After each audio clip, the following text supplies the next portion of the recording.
It's a 29-page opinion, and it is a complete and total repudiation of the Trump administration's legal position in this case.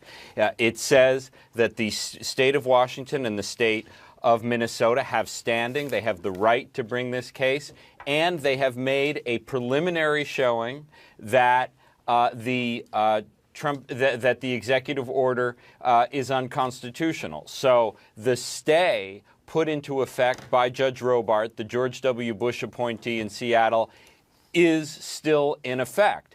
The other point to make about today's ruling is that it is unanimous among the three judges, the Carter appointee, the Obama appointee, and the George W. Bush appointee. So there is no political division among the three judges. This case is not over. The legal proceedings will continue, and there are several possibilities of where we may go from here, including a request for an emergency stay of the stay in the United States Supreme Court. The Trump administration now could go to Justice Anthony Kennedy, who is the justice who supervises the Ninth Circuit, and ask him to stay the stay and reimpose the executive order. Justice Kennedy almost certainly will refer that request to the full court, the 8 current justices. But the Trump administration now has to make a decision. Do they go to the Supreme Court and try to get this decision reversed, or do they go to the district court for more extensive proceedings and try to get the order reversed there? Either way, Trump administration has lost dramatically and completely, and they're going to have to decide what to do now. And Jeffrey, just to be precise, if it were to go to the U.S. Supreme Court, right now there are only 8 justices on the U.S. Supreme Court, 4 appointed by Democratic presidents, 4 appointed by Republican presidents, and we don't know what the outcome of their decision would be. But if it's 4-4, this lower court, Ninth Circuit Court of Appeals decision would remain in effect. Is that right? That's exactly right, Wolf. Tie rulings when the court has an even number of justices affirm the lower court ruling. They don't establish a national precedent the way a Supreme Court opinion with 5 justices establishes a national precedent. But if this ruling, today's ruling upholding the stay, is appealed to the Supreme Court and the court splits 4-4, the stay will maintain in effect.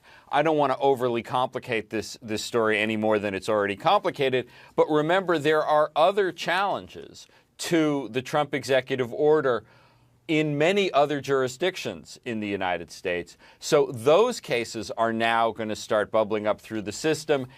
It is clear, I think, that the Supreme Court is going to have to address this sooner rather than later. That doesn't mean this week, but given the magnitude of this ruling, given the number of cases, given the importance of this issue, the Supreme Court is going to get this case at some point in the next few months.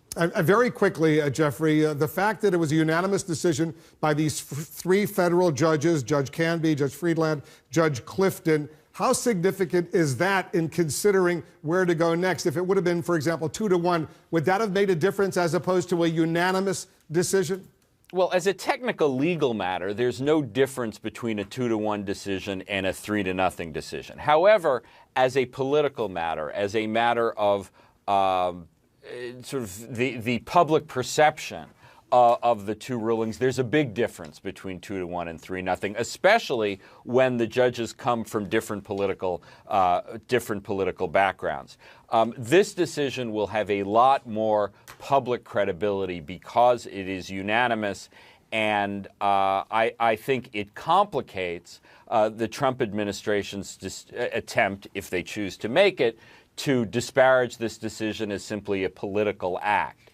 The fact that it comes from a diverse political panel will insulate this decision from a kind of criticism that it would have gotten if it had been 2 Democrats versus 1 Republican.